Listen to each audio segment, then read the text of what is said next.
Assalamualaikum warahmatullahi wabarakatuh. Anak-anakku sekalian, pada kesempatan kali ini saya akan membahas tentang diabetes mellitus atau pada mata kuliah pada prodi gizi, mata kuliah diabetes mellitus ini akan lebih ditekankan pada gangguan metabolisme karbohidrat, ya. Apa itu diabetes mellitus? Diabetes mellitus adalah gangguan metabolisme kronis dengan multi etiologi atau penyebab. Ya, kalian mungkin sudah sering mendengar diabetes, ya, atau penyakit gula biasanya. Nah, diabetes ini adalah gangguan metabolisme kronis dengan multi etiologi, penyebabnya sangat kompleks sekali. Tingginya kadar gula darah, gangguan metabolisme karbohidrat, lipid, dan protein, kemudian kurangnya responsif sel-sel tubuh terhadap insulin. Jadi yang berperan penting di sini adalah hormon insulin, ya. Nah, kemudian diabetes mellitus atau penyakit gula adalah sekumpulan gangguan metabolik yang ditandai dengan peningkatan kadar glukosa darah akibat kerusakan pada sekresi insulin, kerja insulin, atau keduanya. Jadi gangguannya itu pada sekresi atau pada kinerjanya atau pada kerjanya. Atau bisa dua-duanya. Sudah sekresinya terganggu dan sistem kerjanya insulin terganggu. Nah, jadi bisa satu atau dua-duanya. Nah, karena sering disebut penyakit gula, diabetes itu sering disebut penyakit gula. Sebenarnya berapa sih gula darah normal itu sebenarnya? Nah, gula darah itu bisa dicek berdasarkan beberapa hal, yaitu yang pertama adalah gula darah sebelum makan. Biasanya 2 jam sebelum makan. Kenapa ada gula darah sebelum makan? Berarti di sini pasien yang akan dicek belum mengkonsumsi atau belum mendapatkan tambahan gula apapun. Jadi masih metabolisme dasarnya, gitu ya. Sebelum makan, gula darah normalnya adalah 70 sampai 130 mg per desiliter. Kemudian 2 jam setelah makan bisa diperiksa juga, ya, lebih dari 140 mg per desiliter. Dari sini kita bisa lihat bahwa jika seseorang makan itu berarti memang secara metabolisme memang makanan itu mengandung karbohidrat dan sebagainya sehingga bisa dipecah menjadi gula dan seterusnya untuk dijadikan energi, ya. Jadi terlihat di sini bahwa standarnya kadar gula darah sebelum dan setelah makan memang sangat berbeda jauh. Kemudian setelah tidak makan atau puasa selama setidaknya 8 jam. Nah, ini kalau kita sedang puasa, itu gula darahnya juga berbeda standarnya, yaitu normalnya lebih dari 100. Oleh sebab itu, kalau orang puasa itu cenderung atau merasa lelah, letih, dan seterusnya, itu karena ini ada perubahan metabolisme, ada penurunan gula darah atau yang kita disebut hipoglikemi. Nah, kalau menjelang tidur, ya, menjelang tidur antara 100 sampai 140 mg per desiliter. Nah, kemudian menurut American Diabetes Association, DM atau diabetes mellitus dibagi menjadi beberapa tipe. Yang pertama adalah DM tipe 1, ya, DM tipe 1, klasifikasi DM tipe 1 adalah karena faktor genetik, faktor imunologi, faktor lingkungan. Ya, jadi DM tipe 1 itu yang gangguan sekresi insulin tadi. Ya, kemudian yang DM tipe 2 yaitu karena obesitas, usia, dan lain-lain. Biasanya karena gangguan kinerja pada insulin.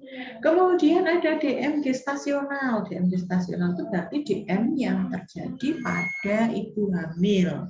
Ya, orang yang tidak hamil bisa tidak diabetes, tapi pada saat hamil kok tiba-tiba diabetes. Nah, itu namanya DM gestasional atau DM tipe lainnya. Nah, coba dilihat di sini. DM tipe 1, ya, biasanya terjadi pada remaja kurang dari 30 tahun. Biasanya juga terjadi autoimun, sistem imun menyerang sel-sel pankreas. Sel-sel pankreas tersebut yang memproduksi insulin, sehingga lebih dari 90% insulin rusak permanen. Nah, kemudian faktor genetik atau infeksi virus dan faktor gizi atau faktor idiopatik. Ya. Kemudian yang DM tipe 2 biasanya terjadi pada orang-orang yang usianya lebih dari 30 tahun, sel-sel tubuh menjadi kurang sensitif terhadap insulin atau resistensi insulin. Jadi produksi insulinnya normal, tapi tidak sel-sel tubuh tidak sensitif terhadap insulin, ada resistensi. Kemudian 90-95% dari seluruh penderita DM, jadi tipe 2 ini tipe DM yang paling sering terjadi pada tubuh manusia. Kemudian faktor resiko utamanya adalah usia, obesitas, diet tinggi lemak, diet rendah serat dan kurang gerak. Nah, ini biasanya yang mager. Nah, itu sangat berisiko terjadinya DM tipe 2. Kemudian yang DM gestasional berlangsung selama masa kehamilan, hanya sementara dan temporer. Kalau kehamilannya selesai, ya sudah. Ya, akan tetapi DM gestasional sangat berpengaruh terhadap kondisi janin. Ya, karena ibunya hiperglikemi, bayinya akan mengalami hal-hal yang serupa. Ya, bayinya akan cenderung lebih besar daripada bayi yang biasanya. Nah, bayinya big baby. Kemudian biasanya terdeteksi setelah trimester 2. Nah, setelah trimester 2 memang pada masa di mana bayi itu tumbuh, ya, sel-selnya semakin besar, organ-organ tubuhnya semakin besar untuk mencapai berat tertentu. Nah, kalau pada ibu hamil yang terkena DM, nah perubahan berat badan janin itu semakin cepat sehingga nanti janinnya menjadi janin besar dan terjadi kelainan-kelainan yang lain, kelainan letak, terjadi kelainan pada proses persalinan, ya susah pada proses persalinan dan seterusnya. Di sini dijelaskan bahwa DM gestasional berakibat malformasi kongenital. Ya, tadi ada yang berbeda, bentuk tubuh yang berbeda dan seterusnya. Kemudian mortalitas perinatal, tingkat kematian bayi akibat DM meningkat. Kemudian menderita DM di masa depan. Ibu hamilnya juga berisiko terkena DM di masa depan, janinnya juga demikian. Kemudian, nah ini adalah pankreas, di mana dialah yang bertugas untuk menghasilkan memproduksi insulin. Pankreas adalah sebuah kelenjar yang terletak di belakang lambung atau di retroperitoneal, rongga abdomen atas, dan terbentang horizontal mulai dari cincin duodenum sampai ke limpa. Panjangnya sekitar 12-15 cm dan beratnya 60-50 gram. Tiap pankreas mengandung lebih kurang 100.000 pulau Langerhans dan tiap pulau berisi 100 sel beta.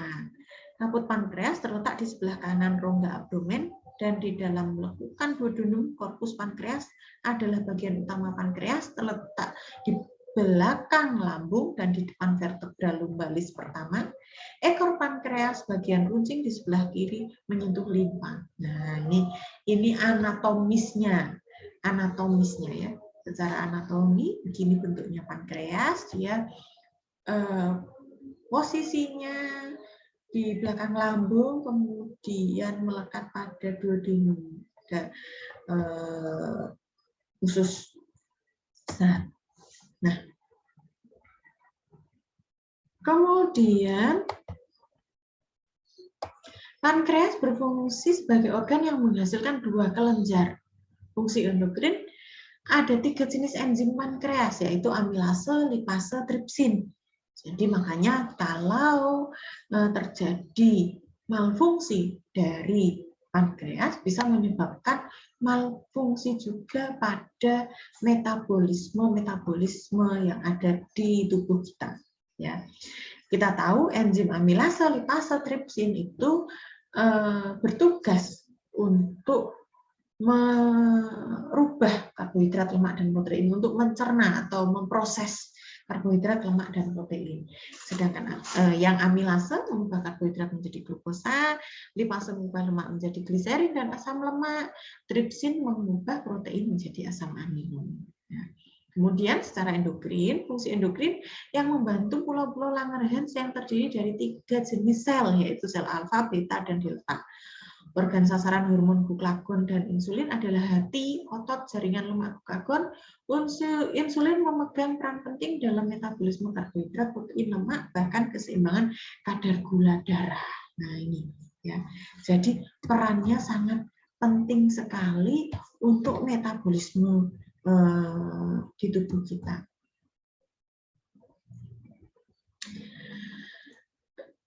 Dapat dilihat di sini secara metabolis ya, secara metabolis. Hormon endokrin bergerak ke seluruh tubuh dalam darah. Masing-masing hormon mempengaruhi sel target tertentu. Dipengaruhi karena memiliki protein reseptor yang spesifik untuk hormon tersebut. Hormon dapat masuk dalam aliran darah, kemudian mencapai sel target, kemudian mencari reseptor yang cocok, mengikat, dan terjadi perubahan. Ya, karena itu tadi ada reseptornya. Istilahnya itu kalau kita belajar tentang diabetes mellitus itu ada gembok dan kunci. Jadi ada reseptornya. Percuma di sekresi atau diproduksi gembok-gembok yang banyak, tapi kalau kuncinya nggak cocok, nah itu loh namanya reseptor cocok reseptor. Ya, coba dilihat di sini. Nah, normal blood glucose concentration. Jadi gula darah yang normal, nah itu bisa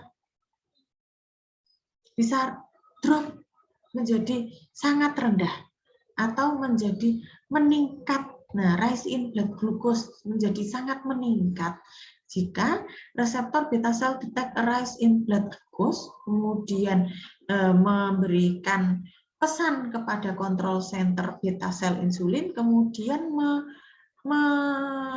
menyiptakan afektor insulin. Nah, ini jadi nanti akan turun lagi menjadi normal. Jadi pada saat gula darah naik, akan reseptor beta sel ini akan mendeteksi, ya, kemudian diteruskan perintahnya itu kepada afektor insulin, kemudian akan ini respon blood glucose drop toward normal. Gula darahnya akan menurun kembali. Ya, demikian juga kalau gula darah kita turun pada saat kita puasa yang tadi ya. Ya, alpha cell detect a drop in blood glucose. Jadi kalau gulanya turun yang bekerja adalah alpha cell, kalau gula darahnya naik yang bekerja adalah beta cell. Kemudian memberikan sinyal kontrol center alpha cell secret glucagon, kemudian memberikan sinyal pada afektor. Mensimulasi sel untuk breakdown glikogen to glucose. Jadi memberikan sinyal untuk bekerja lebih cepat menghasilkan glukosa, menghasilkan gula darah. Ya, menstimulasi sel untuk memecahkan glikogen sehingga menjadi glukosa. Stimulate cell to convert non karbohidrat into glucose. Jika tidak cukup, ya, bahannya glukosanya tidak cukup, dia akan mensimulasi sel untuk mencari bahan lain, bahan non karbohidrat lain untuk dikonvert menjadi glukosa. Nah ini, sehingga menghasilkan respon gula darahnya meningkat dan kembali ke gula darah normal. Gitu ceritanya. Jika pada penghantaran respon dan deteksi adanya kenaikan gula darah atau penurunan gula darah tadi tidak terjadi, ya, karena ini reseptor beta sel pada insulin tidak cocok reseptornya, maka tidak terkontrol, kenaikan gula darahnya tidak terkontrol. Tuh. Kemudian dalam menurunkan kadar gula darah, insulin berfungsi sebagai hormon anabolik, terutama untuk meningkatkan disfungsi glukosa membran sel di jaringan. Efek anabolik penting lainnya dari hormon insulin sebagai berikut. Efek pada hepat menurunkan ketogenesis dan pengeluaran glukosa, meningkatkan sintesis protein, lemak, dan glukosa. Kemudian juga mempunyai efek pada otot, yaitu meningkatkan masuknya glukosa dan sintesis glikogen, meningkatkan ambilan asam amino dan keton, menurunkan katabolisme protein. Kemudian juga berakibat pada efek jaringan adipos, yaitu jaringan lemak, ya, meningkatkan masuknya glukosa dan asam lemak, meningkatkan penyimpanan trigliserid, menghambat lipase, peka hormon, mengaktifkan lipoprotein lipase.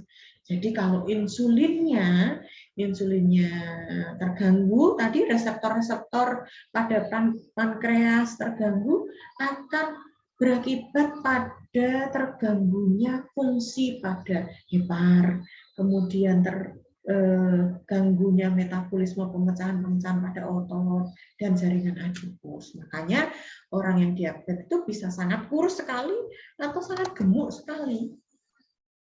Nah, ini penjelasannya. Patofisiologinya, pada diabetes mellitus tipe 2, jumlah insulinnya normal, malah mungkin berlebih, tapi lebih banyak, tetapi jumlah reseptor insulin yang terdapat pada permukaan sel yang kurang. Nah ini, jumlah insulinnya banyak, tapi reseptornya nggak cocok. Insulin itu ibaratkan kunci, reseptornya itu gembok. Jadi kuncinya akeh, tapi tidak ada gembok yang cocok, itu maksudnya. Jadi tidak bisa membuka pintu untuk jalannya proses metabolisme yang baik, gitu ya. Nah, di sini dijelaskan jika reseptor insulin ini dapat diibaratkan sebagai lubang kunci pintu masuk ke dalam sel.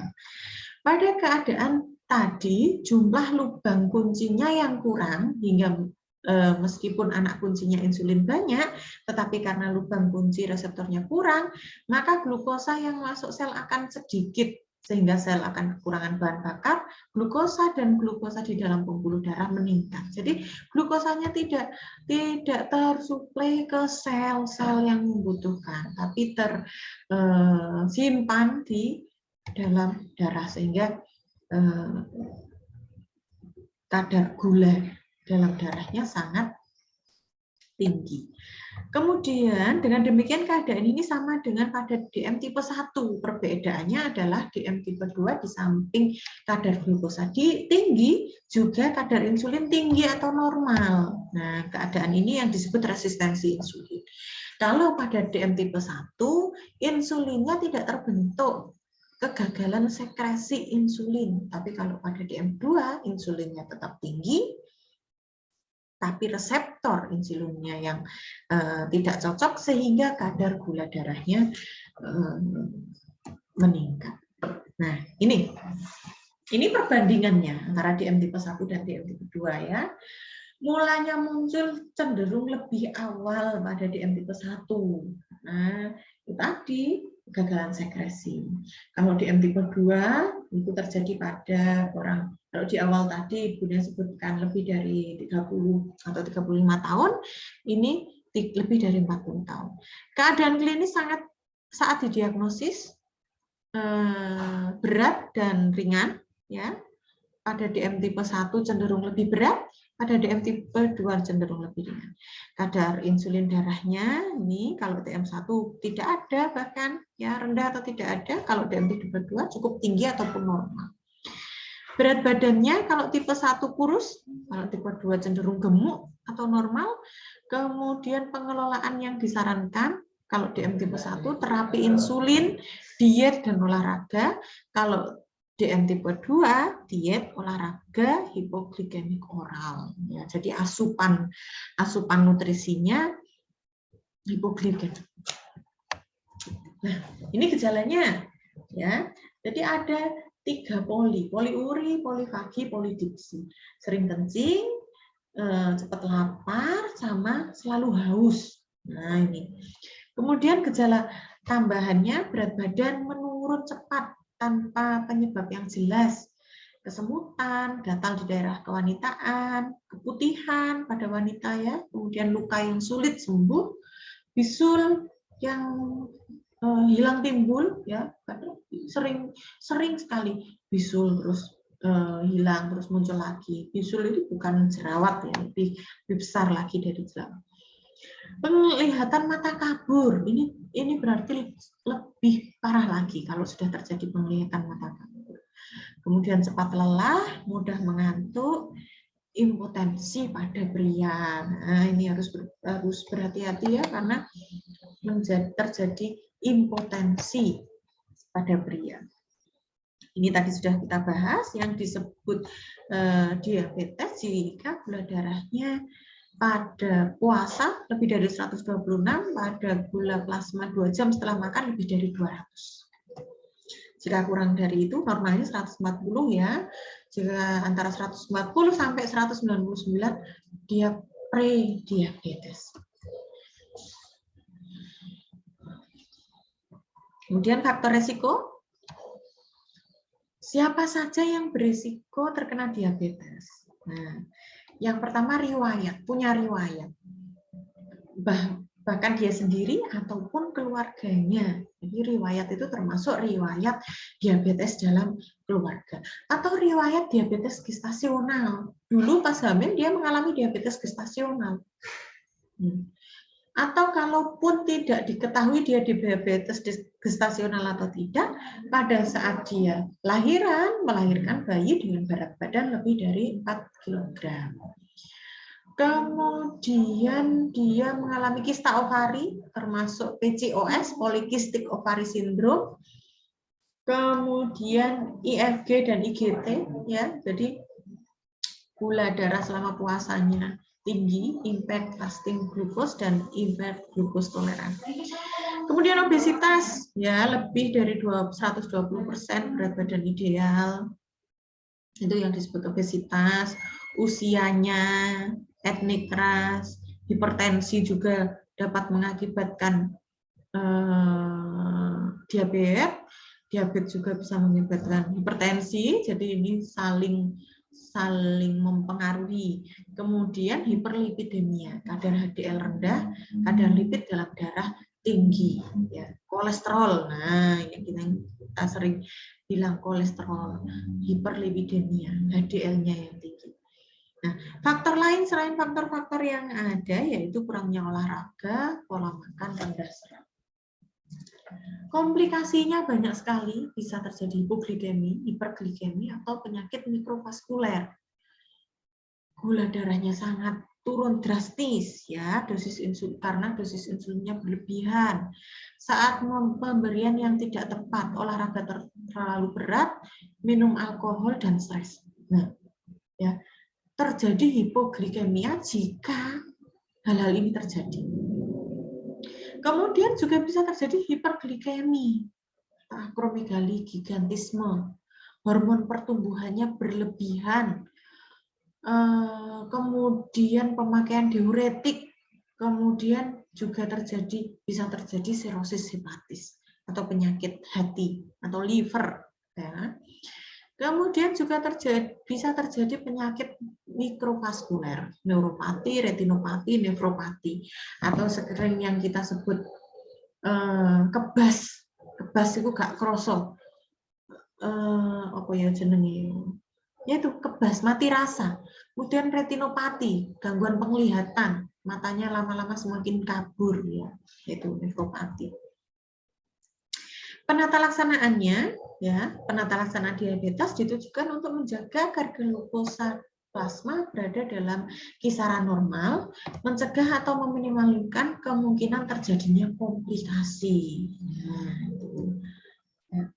Terapi tanpa obat tentunya gizi, karena hubungannya dengan metabolisme, berarti gizi berperan penting untuk kelangsungan atau untuk penata laksanaan diabetes, gitu ya. Cakupan gizi yang baik, karbohidrat 60-70%, protein 10-15%, dan lemak 20-25%. Kemudian diusahakan penurunan berat badan telah dibuktikan dapat mengurangi resistensi insulin dan memperbaiki respons sel beta terhadap stimulus glukosa. Jadi harus diusahakan penurunan berat badan. Kemudian dalam salah satu penelitian dilaporkan bahwa penurunan 5% berat badan dapat mengurangi kadar HbA1c sebanyak 0,6%, di mana kadar HbA1c itu adalah salah satu parameter status DM. Dan setiap kilogram penurunan berat badan dihubungkan dengan 3-4 bulan tambahan waktu harapan hidup. Nah, ini penting. Jadi semakin turun kadar HbA1c yang sebagai penanda atau parameter DM itu bisa ada hubungannya dengan peningkatan harapan hidup pasien. Nah, ini luar biasa ini. Nah, jadi DM ini sekarang menjadi sangat riskan ya, karena di masa sekarang ini pola konsumsi masyarakat sangat kacau. Sangat kacaunya bagaimana? Makanan-makanan yang dijual bebas di masyarakat, yang bisa didapatkan masyarakat itu tidak lagi memikirkan kandungan gizinya, hanya memikirkan enak atau tidak enaknya, hanya memikirkan laku tidak lakunya, dan masyarakat itu cenderung tidak suka sayur, tidak suka ikan, ya. Jadi cenderung memang cari yang manis, yang enak, itu. Kemudian kalori tidak boleh lebih dari 300 mg per hari. Konsumsi serat yang cukup, sayuran, vitamin, dan mineral. Olahraga juga demikian, ya. Berolahraga secara teratur dapat menurunkan dan menjaga kadar gula darah tetap normal. Prinsipnya tidak perlu olahraga berat, olahraga ringan saja cukup asal dilakukan secara teratur. Karena kalau kita olahraga secara teratur juga mampu menurunkan berat badan sehingga resistensi terhadap insulin juga bisa diatasi, gitu ya. Kemudian olahraga aerobik paling tidak dilakukan selama total 30-40 menit per hari, didahului dengan pemanasan 5-10 menit dan diakhiri pendinginan 5-10 menit. Nah, kalau aerobik bisa lebih panjang karena aerobik itu bukan olahraga yang berat, angkat berat dan lain-lain. Ya. Nah, ini terapi dengan obat. Jadi ada terapi dengan obat pemberian insulin secara langsung, ya. Terapi insulin merupakan satu keharusan bagi penderita DM tipe 1 karena tadi insulinnya tidak terbentuk, ya. Terjadi gangguan sekresi insulin, jadi insulinnya tidak terproduksi. Kelenjar pankreasnya rusak sehingga tidak lagi dapat memproduksi insulin, akibatnya perlu disuntikkan insulin dari luar. Nah, nyuntikannya di mana saja? Nah, ini bisa di paha, di bokong, ya, di pinggul atau di perut. Yang paling cepat adalah di perut. Makanya biasanya orang kalau nyuntik insulin itu di perut.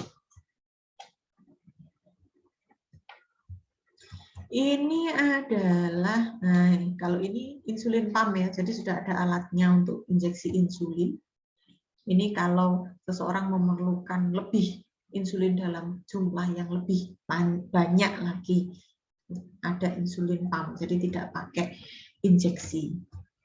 Ini adalah obat-obatan yang dipakai untuk penata laksanaan diabetes. Ya, kalian cukup tahu saja, silahkan dibaca. Yang perlu diketahui adalah apa sih manfaat, apa sih fungsinya diberikan obat itu, bagaimana cara kerja obat tersebut. Nanti dibaca. Baik, terima kasih anak-anakku. Jadi itu yang dapat Bunia sampaikan tentang patofisiologi pada penyakit diabetes, Bunda mohon kalian lebih banyak membaca lagi, karena yang Bunda sampaikan di sini adalah kisi-kisi besarnya saja, sehingga sangat kurang kalau dibandingkan dengan yang harus kalian dapatkan tentang diabetes mellitus. Karena penyakit diabetes mellitus itu adalah penyakit yang sangat lazim terjadi di masyarakat, sehingga kalian wajib tahu ya, dan mungkin nanti kalian akan sangat sering mendapatkan pasien diabetes mellitus. Oke, terima kasih, selamat belajar, selamat membaca, sukses untuk kalian semua. Assalamualaikum warahmatullahi wabarakatuh.